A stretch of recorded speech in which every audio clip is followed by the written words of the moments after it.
The great hall of the Galactic Council stretched for miles under a dome of pure crystal.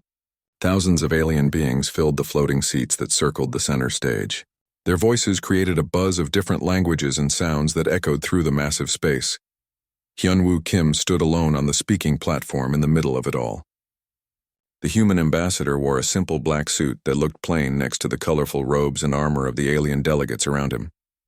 His dark eyes stayed calm even as laughter and mocking sounds came from the crowd. "The people of Earth make their final request," Hyunwoo said into the voice amplifier. His words translated into hundreds of languages at once. "We ask for fair trade deals. We ask you to stop taking resources from our colonies without payment. We ask for respect." More laughter erupted from the seats. Chancellor Vextar of the Hegemony rose from his golden throne.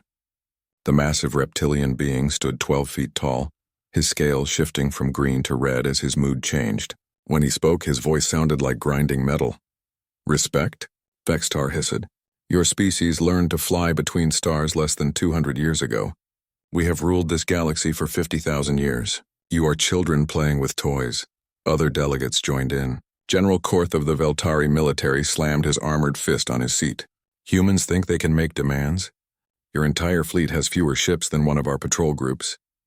High Counselor Zara of the Trade Federation laughed with a sound like breaking glass. "Earth has nothing we cannot take.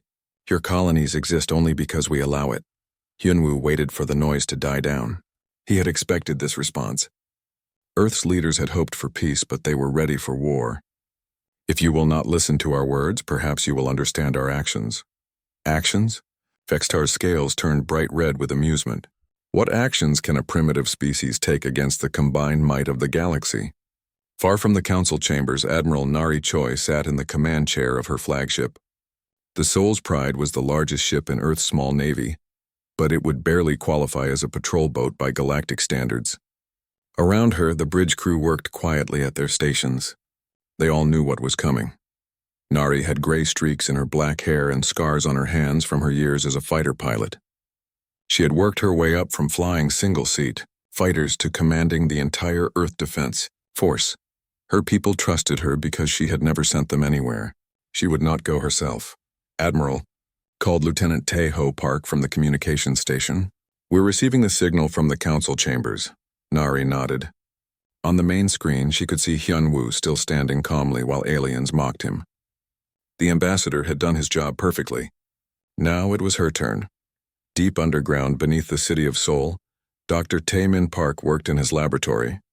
The weapons engineer had spent 3 years developing humanity's response to the galactic threat. His hands moved quickly over holographic displays, checking and rechecking his calculations. Tae-min was younger than most of the other human leaders, but his mind worked differently than anyone else. Where others saw impossible problems, he saw puzzles waiting to be solved.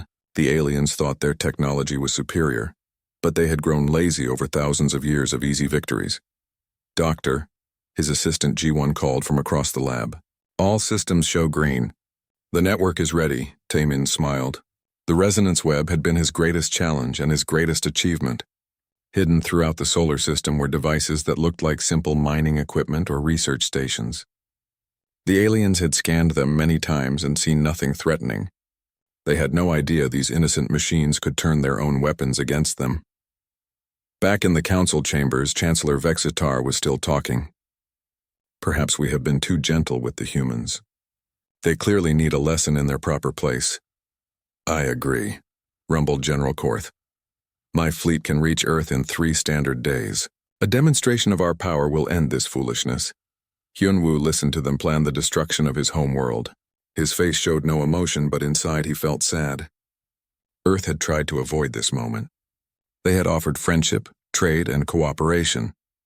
The galaxy had responded with threats and mockery. "The human colonies will be occupied," declared High Counselor Zara. "Their resources will be distributed among the member species. Earth itself will become a vassal world." "And if they resist?"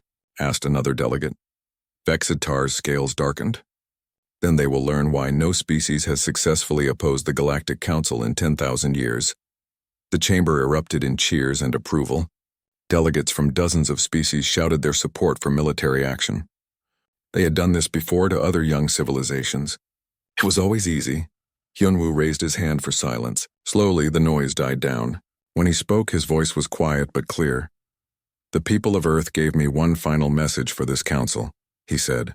"We hoped you would choose wisdom. We hoped you would choose peace. You have chosen neither." "Empty words," Vextar snorted. "What can your tiny planet do against the combined fleets of 6 major species?" Hyunwoo looked directly at the Chancellor. For the first time since entering the chamber, he smiled. It was not a happy smile. "You are about to find out," he said. The ambassador walked calmly from the speaking platform toward the exit.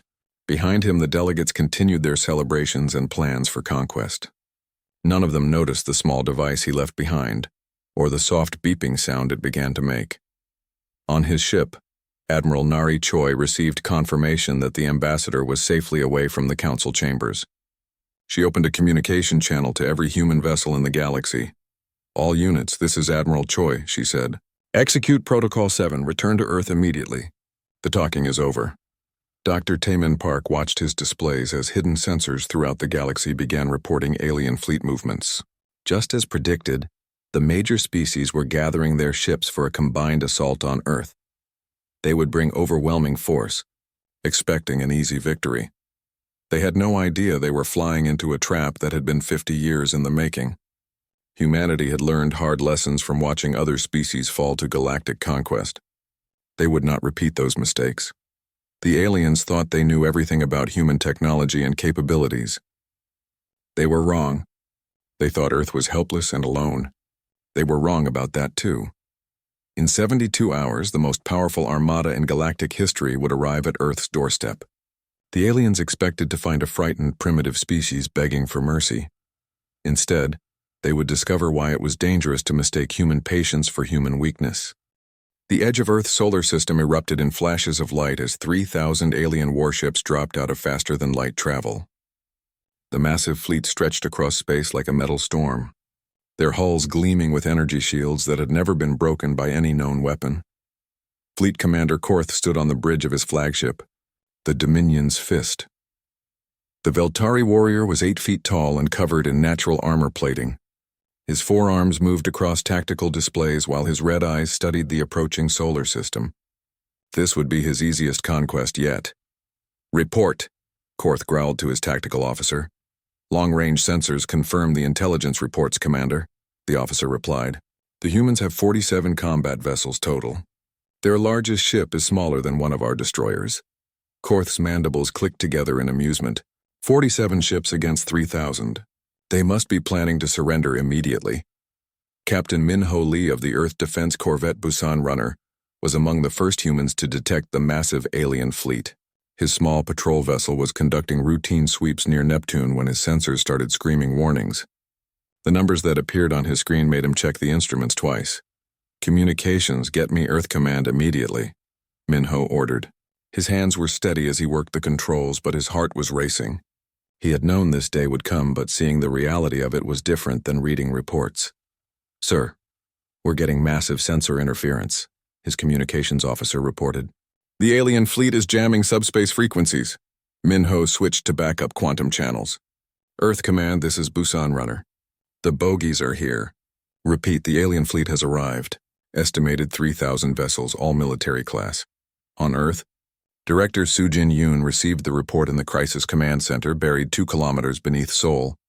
The underground facility had been built during the early days of human space exploration, when Earth's leaders first realized they were not alone in the galaxy. Soo-Jin was a small woman with quick eyes and faster reflexes.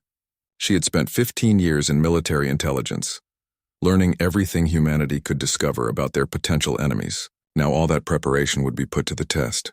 "All departments, we are now at Defense Condition 1, she announced. "Activate all monitoring stations. I want to know the exact position of every alien vessel." Hidden throughout the solar system, disguised sensors came online. The aliens had scanned these devices many times and identified them as harmless research equipment. They had no idea they were being watched by the most advanced surveillance network ever built by humans. Fleet Commander Korth reviewed his battle plans with satisfaction. The combined alien armada included ships from 6 different species, each bringing their most powerful weapons: plasma cannons that could melt asteroids, quantum torpedoes that ignored energy shields, particle beam weapons that struck at the speed of light. Begin the advance, Korth ordered. Standard conquest formation. We will give the humans one chance to surrender before we demonstrate our superiority. The alien fleet moved toward Earth like a wave of metal death. Their formation was perfect, practiced over thousands of similar conquests.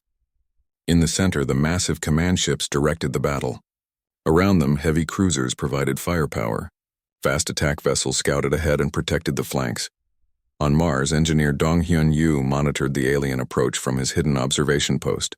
The facility was built inside an old mining station that had been abandoned for 20 years. To outside observers, it looked like industrial ruins. In reality, it housed some of humanity's most advanced technology. Dong-Hyun was an expert in alien energy systems. He had studied captured technology for years, learning how their weapons and shields worked. More importantly, he had discovered their weaknesses. Every system had flaws, and humanity had found them all. The energy signatures match our predictions perfectly, he reported to Earth Command. Their shield generators are operating at standard frequencies. The resonance web should have no trouble penetrating their defenses. Admiral Nari Choi stood on the bridge of Seoul's Pride, watching the tactical display as red dots representing enemy ships filled the screen. Her small fleet was already in motion, spreading throughout the inner solar system in what looked like desperate defensive positions. To the aliens, it would appear that Earth's Navy was trying to delay the inevitable. They would see frightened humans scattering their few ships in a hopeless attempt to protect their homeworld. That was exactly what Nari wanted them to think. Signal all vessels, she ordered. Execute retreat pattern Delta 7. Make it look good, but stay within the engagement zone. The human ships began falling back toward Mars orbit. Their movements looked panicked and uncoordinated to alien observers. The retreat confirmed what the invaders already believed. About human military capabilities, Dr. Taemin. Park watched the enemy advance from his control room deep beneath Seoul. 3 years of work had led to this moment. The resonance web was humanity's greatest secret weapon, and the aliens were walking directly into its embrace.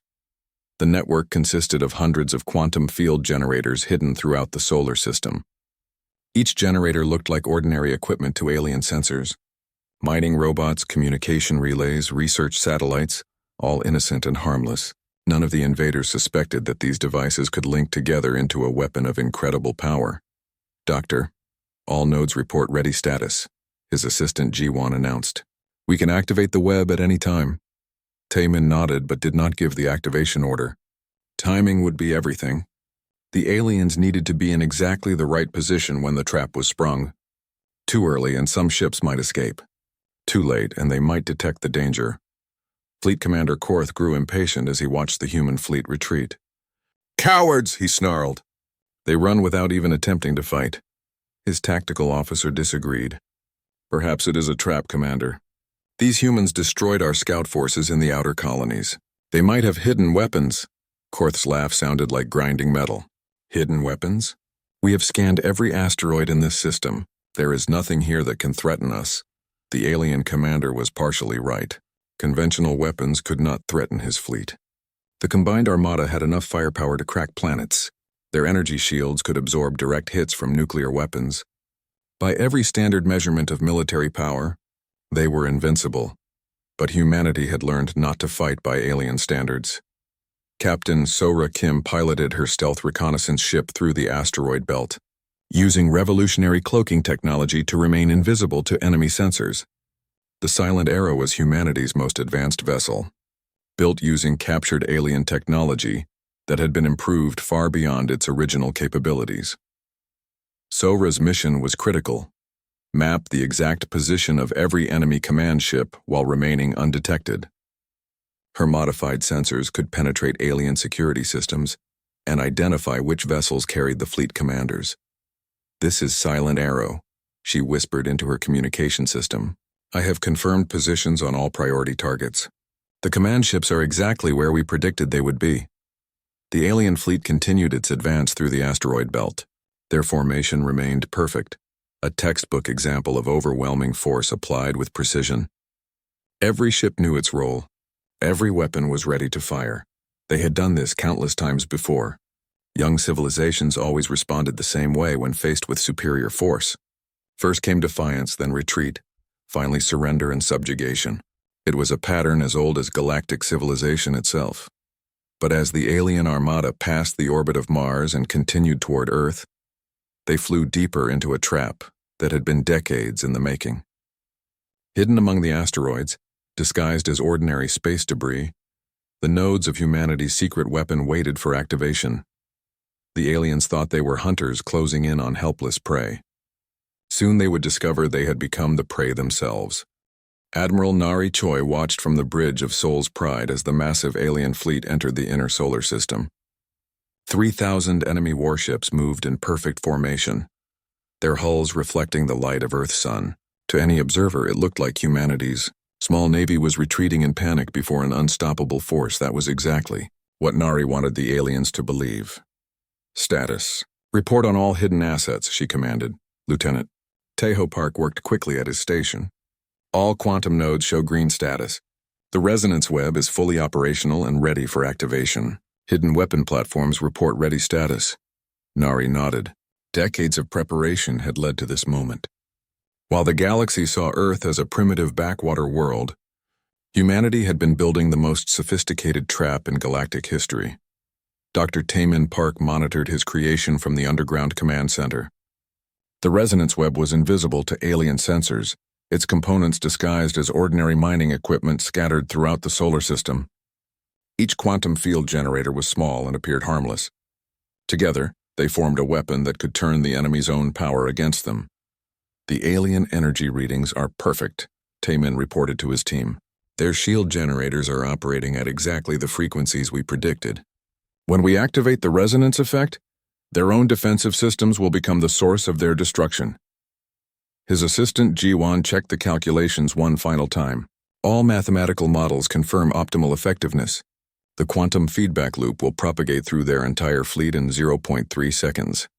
Captain Sora Kim guided her cloaked reconnaissance ship through the heart of the alien formation.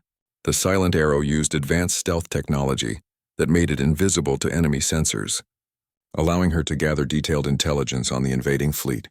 Command, this is Silent Arrow, she whispered into her communication system. I have confirmed the positions of all primary targets. Fleet Commander Korth's flagship is at grid reference 77 Alpha. All major command vessels are within the optimal engagement zone. Sora had trained for this mission her entire career. The daughter of a famous test pilot, she had grown up around experimental aircraft and cutting-edge technology. Now she commanded humanity's most advanced starship, using alien technology that had been improved far beyond its original design. Fleet Commander Korth studied his tactical displays with growing satisfaction. The human fleet was scattered across Mars' orbit in what appeared to be desperate defensive positions. Their small ships looked insignificant against the massive alien armada.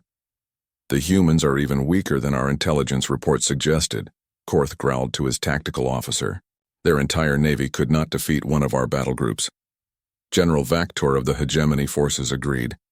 My sensors detect no hidden weapons, no significant military installations. This conquest will be completed within hours. High Commander Zek of the Trade Federation laughed with metallic clicking sounds. Perhaps we should offer them terms of surrender. It would save time. But Korth wanted to send a message to other species who might consider opposing galactic authority. No mercy. We will destroy their fleet completely, then demand unconditional surrender from their planet. Other young civilizations need to see the price of defiance. Lieutenant Colonel Haewon Jung commanded Earth's Special Operations Division from her hidden base on Phobos. The small moon had been hollowed out over 20 years, transformed into a fortress that looked like a simple research station from the outside. Haewon was a veteran of humanity's first encounters with hostile alien forces in the outer colonies. She had seen what happened when humans tried to fight aliens using conventional tactics. The enemy was too strong, too advanced, too numerous. Victory required different methods. All weapon systems report ready, her tactical officer announced. The mirror cannon arrays are fully charged and locked onto priority targets. Haewon smiled. The mirror cannons were humanity's answer to superior alien firepower. Instead of trying to match the enemy's energy weapons, human engineers had created devices that could capture and redirect alien fire back at its source. The harder the enemy hit, the more powerful the return strike would be. Engineer Dong Hyun Yu monitored the approaching alien fleet from his hidden observation post in the asteroid belt. His facility looked like abandoned mining equipment to outside observers, but it housed some of humanity's most sophisticated sensor arrays. Energy readings are spiking across all enemy vessels, he reported to Earth Command. They're charging their primary weapon systems. Estimated time to weapons range 14 minutes. Dong Hyun was an expert in alien technology who had spent years studying captured enemy equipment. He understood how their ships worked better than most alien engineers. More importantly, he knew exactly how to turn their own systems against them. Dr. Taemin Park made final adjustments to the resonance web control systems. The quantum field generators had been positioned with mathematical precision throughout the solar system. When activated, they would create a feedback effect that would propagate through any energy shield within their range. The beauty of this weapon, Taemin explained to his team, is that it uses the enemy's own power source. The stronger their shields, the more devastating the effect will be. Their advanced technology becomes their weakness. The alien fleet continued its advance toward Mars orbit, where humanity's small navy appeared to be making a last desperate stand. Every alien commander was confident of easy victory. Their combined firepower could destroy entire planets. Their energy shields had never been penetrated by any known weapon. Fleet Commander Korth opened a communication channel to the human fleet. His voice was amplified across all frequencies as he delivered his ultimatum. Human vessels, this is Fleet Commander Korth of the Galactic Enforcement Armada. You are outgunned and outnumbered by a factor of 100 to 1. Surrender immediately or face total destruction. Admiral Nari Choi received the alien message on the bridge of her flagship. Around her, the bridge crew worked calmly at their stations. They had trained for this moment their entire careers. They knew what was coming next. Open a channel to all human vessels, Nari ordered. It's time to show our guests what happens when they mistake patience for weakness. She activated her communication system and spoke in a calm, clear voice that carried to every human ship in the fleet. All units, this is Admiral Choi. The talking is over. Execute Operation Savage Garden. Show them what humanity learned from being underestimated. Throughout the solar system, hidden weapon platforms began powering up. Disguised sensor arrays switched to targeting mode. The quantum field generators of the resonance web reached full operational status. Captain So-Ra Kim prepared to drop her ship's cloak and begin the attack run that would change galactic history. Lieutenant Colonel Hae-Won Jung's fingers hovered over the firing controls for weapons the aliens had never seen before. Dr. Taemin Park watched his displays as energy readings spiked across the alien fleet. In moments, 3,000 enemy warships would discover that their greatest strength had become their fatal weakness. The trap was perfect. The aliens had positioned themselves exactly where humanity needed them to be. Their own energy shields were about to become the weapons that would destroy them. Admiral Nari Choi gave the final order that would echo across the galaxy for generations. All stations, execute Fire Plan Omega. Let them see what savage really means. The universe seemed to pause for a heartbeat before Dr. Taemin Park's resonance web came alive. Across the solar system, hundreds of hidden quantum field generators activated simultaneously. The alien fleet's energy shields, which had protected them for thousands of years, suddenly became their executioners. Fleet Commander Korth watched in horror as his flagship's bridge erupted in showers of sparks and flame. Warning alarms screamed from every station as the impossible happened. His ships were being destroyed by their own defensive systems. What's happening? Korth roared at his tactical officer. But the Veltari warrior could only stare at displays showing system failures across the entire fleet. The quantum resonance effect moved through the alien armada at the speed of light. Every energy shield became a conductor instead of a barrier, creating cascading feedback loops that traveled instantly between vessels. Ships that had seemed invincible moments before began exploding in brilliant flashes of light. Captain So-Ra Kim dropped her ship's cloak and appeared directly behind the alien command vessel. The Silent Arrow had been modified with experimental weapons that human engineers called mirror cannons and devices that could capture enemy fire and reflect it back with devastating precision. This is for Earth, So-Ra whispered as she fired her first shot. The mirror cannon absorbed the massive plasma blast from the alien flagship's main battery and sent it back amplified by a factor of 10. The return strike punched through the enemy ship's hull like paper. causing secondary explosions that lit up the darkness of space. From her hidden fortress on Phobos, Lieutenant Colonel Haewon Jung orchestrated a symphony of destruction. Neural implants allowed her to control 17 different weapon platforms simultaneously, each one using captured alien technology in ways its creators never imagined. Target the command ships first, she ordered her team. Make sure their officers live to tell others what happened here. Haewon's weapons were designed to disable rather than destroy. Quantum torpedoes became tracking devices that hunted down fleeing vessels and disabled their engines. Energy dampeners were reversed into overload generators that forced enemy power cores into emergency shutdown. Every shot was calculated, every strike precise. This wasn't random destruction. It was carefully planned chaos designed to send a message the galaxy would never forget. Admiral Nari. Choi watched the tactical displays as 3,000 alien vessels began falling apart around them. But the most terrifying aspect of humanity's attack wasn't the power. It was the restraint. Every human weapon was designed to capture rather than kill, to disable rather than destroy. Signal all units, she commanded. Begin Phase 2. Time to make sure the whole galaxy sees this. Engineer Dong Hyun Yu activated secondary systems hidden throughout the solar system. Massive holographic projectors, powered by the same quantum resonance field destroying the alien fleet, began broadcasting the entire battle to every inhabited system within 50 light years. The galaxy would watch in real time as humanity demonstrated capabilities that should have been impossible for such a young species. Every alien government would see exactly what happened when humans were forced to defend themselves. Dr. Taemin Park monitored his weapon's performance with scientific precision.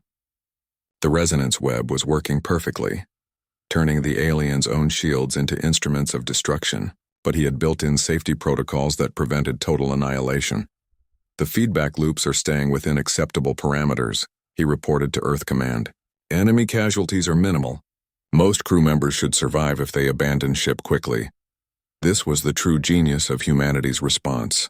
They could have built weapons that would sterilize entire star systems, but they chose restraint. The message was clear. This was humanity showing mercy while demonstrating their true power. Captain Min-Ho Lee commanded one of the few human combat vessels actively engaging the enemy.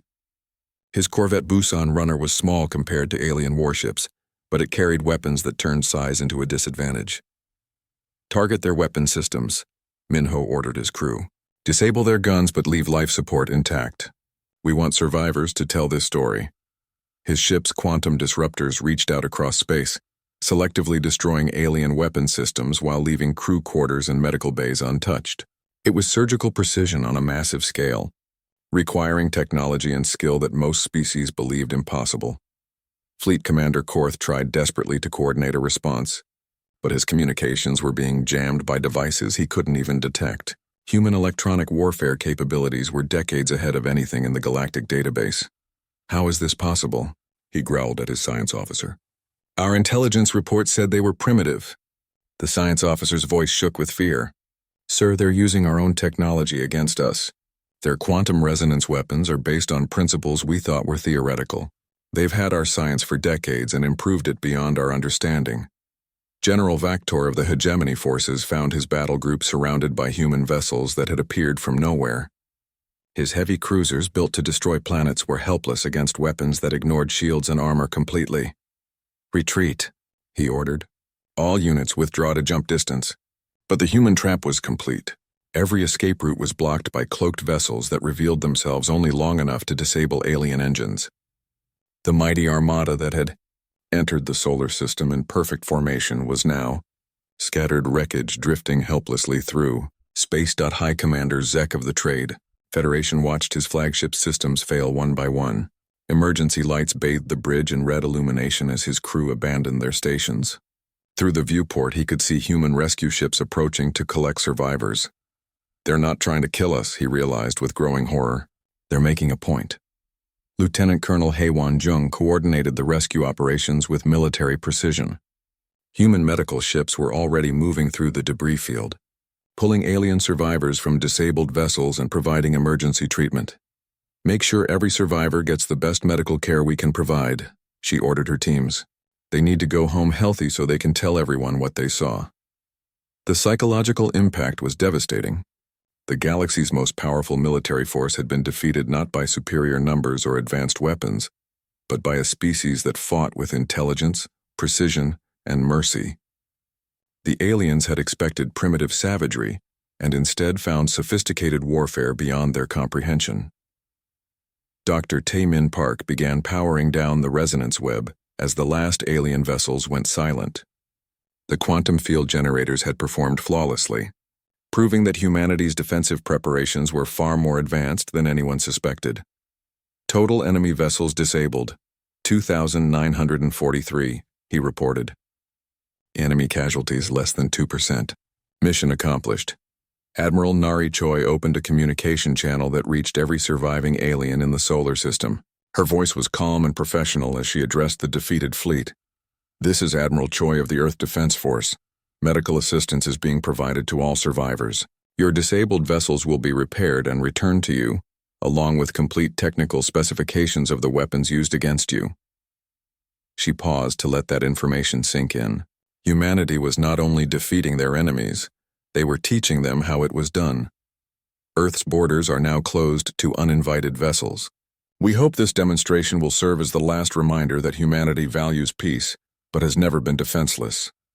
The message was broadcast to every corner of the galaxy. In less than 1 hour, the most powerful armada in galactic history had been reduced to floating debris and rescue pods, and humanity had done it while showing the universe exactly how outmatched their enemies truly were. The galaxy would never underestimate Earth again. The Great Council chambers on Nexus Prime had never been so quiet. 5,000 alien delegates sat in absolute silence, staring at tactical displays that showed the complete destruction of what had been considered an invincible fleet. The only sound was the soft hum of life support systems and the occasional click of nervous claws on metal. Seat's Chancellor Vextar stared at the holographic recordings. With his scales now a pale gray of shock and terror, his four-chambered heart hammered against his chest as he watched human vessels methodically disable ships that had conquered 100 worlds. The footage showed impossible precision, weapons that defied known physics, and mercy that was somehow more terrifying than any massacre. Ambassador Hyunwoo Kim stood once again on the central speaking platform. But this time, no one laughed. No one made mocking sounds. The human diplomat wore the same simple black suit, but now it seemed to carry the weight of absolute authority.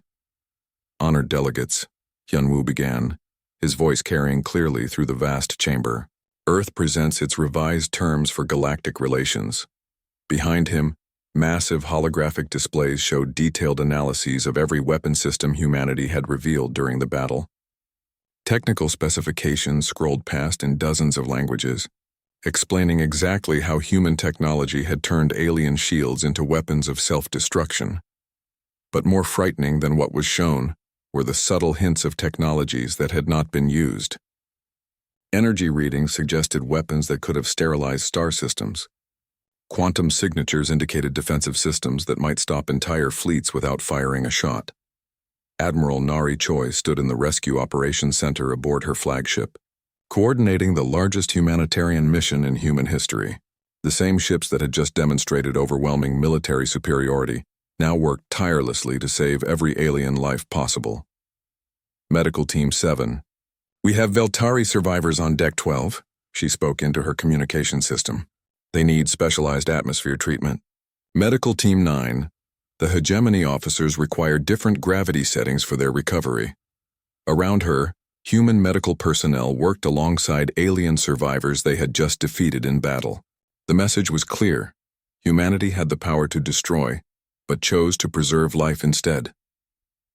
Dr. Tae-Min Park appeared before the Galactic Council as a holographic projection.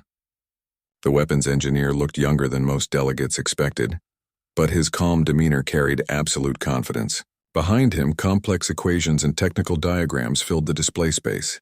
Honored council members, Tae-Min began, I have been asked to explain the theoretical applications of resonance field technology. Without directly threatening anyone, he proceeded to describe how quantum field manipulation could be applied at any distance, through any type of shielding, with surgical precision that made previous weapons look primitive. His presentation was educational, scientific, and utterly terrifying. The mathematics are quite elegant, he continued. gesturing to equations that most delegates could not understand.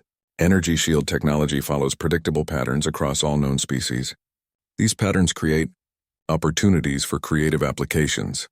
General Korth sat in a human medical facility, his massive frame supported by specially constructed medical equipment. The Veltari commander had expected to die in glorious battle. Instead, he had been rescued by the same humans he had planned to conquer. Captain Sora Kim visited him personally, bringing medical supplies and status reports on his surviving crew members. Her words would haunt him for the rest of his life. "We didn't want this fight," she said quietly, checking his medical monitors. "We tried diplomacy. We offered friendship. You chose to see our restraint as weakness." Korth's 4 eyes focused on the young human woman. "Your species? How long have you been watching us?" Sora's smile was gentle, but her eyes were hard. "Long enough to know exactly how to defeat you. Long enough to prepare for this day." Director Soo-Jin Yoon released carefully edited intelligence reports to galactic networks, revealing that humanity had been monitoring alien communications for over 30 years. The primitive, naive species the galaxy had dismissed possessed surveillance capabilities that had been tracking fleet movements, political decisions, and military planning across dozens of star systems. Trade routes that had operated through human space for decades were suddenly revealed to have been completely observed and analyzed. Economic data showed that humanity controlled access to 17 rare minerals essential for advanced starship construction, resources that galactic powers had been taking without compensation for years. High Commander Zek found himself face-to-face with engineer Dong-Hyun Yu in the human medical bay where his injuries were being treated. The Trade Federation officer had expected execution or slavery. Instead, he received better medical care than he would have gotten in his own fleet. "Why?" Zek asked through his translator device. "Why save us after what we planned to do?" Dong-Hyun checked the alien's vital signs before answering. "Because we're not like you. We don't conquer for pleasure or destroy for show. We defend our home and protect our people. Everything else is just unfortunate necessity." Ambassador Hyun-woo delivered humanity's terms to the stunned council. There were no demands for territory, no requirements for tribute or surrender. Earth's conditions were simple and somehow more threatening than any military ultimatum. First, Hyun-woo announced, all resource extraction from human colonies will cease immediately. Fair compensation will be provided for past materials taken without authorization. Murmurs rippled through the chamber. The economic implications were staggering. Second, established trade routes through human space will require permits and follow regulated paths. Commercial vessels will be welcome. Military fleets will not. Chancellor Vextar found his voice. "And if we refuse these terms?" Hyun-woo's expression remained calm. "Then you will discover that the weapons demonstration you witnessed represents approximately 5% of humanity's actual defensive capabilities." The silence that followed lasted nearly 10 minutes. Delegates who had ruled the galaxy for millennia suddenly understood they were no longer the apex predators of known space. Fleet Commander Korth was released from the human medical facility with complete recordings of his fleet's destruction and detailed technical specifications of every weapon used against him. As his transport prepared to leave the solar system, Admiral Nari Choi sent a final message to all departing aliens. "Take word to your governments," her voice carried across all frequencies. "Earth seeks peaceful coexistence with all species. We have no interest in conquest or dominion, but we will never again tolerate threats to human colonies or demands for our subjugation." She paused, allowing her next words to be clearly understood by every survivor. "The galaxy is large enough for all of us. Choose cooperation over confrontation. Choose trade over tribute. Choose wisely." Dr. Taman Park began dismantling the resonance web, powering down the quantum field generators that had made the victory possible. But everyone knew this was only a gesture. Humanity had demonstrated they could build such weapons in secret. They could build them again anytime they chose. The economic shockwaves began immediately. Species that had depended on cheap resources from human colonies faced massive price increases. Trade agreements that had favored galactic powers for centuries were suddenly renegotiated on equal terms. Chancellor Vextar called for a formal vote on Earth's terms. The result was unanimous, complete acceptance of humanity's conditions. No delegate was willing to risk discovering what other weapons the humans might possess. Ambassador Hyun Woo established Earth's first embassy on Nexus Prime, where a constant stream of diplomats sought meetings to discuss trade agreements, mutual defense pacts, and cultural exchanges. The species that had been dismissed as primitive children were now the most sought-after allies in the galaxy. 6 months after the Battle of Sol, the galaxy had reorganized itself around a new reality. Humanity's borders were respected absolutely. Their colonies prospered under fair trade agreements. Their technology remained largely secret, but other species knew it existed. The Galactic Council had learned a terrible lesson about the most dangerous predators in the universe. They were often the ones who preferred not to hunt, but would never allow themselves to become prey. Earth's savage retaliation had stunned the Council into silence, but more importantly, it had created a peace built on mutual respect rather than fear of superior force. The galaxy now understood that humanity's greatest strength was not their weapons or their tactics, but their ability to turn restraint into the most powerful deterrent ever witnessed. They were a species that would prefer friends to subjects but would accept neither insult nor conquest. The long peace had begun,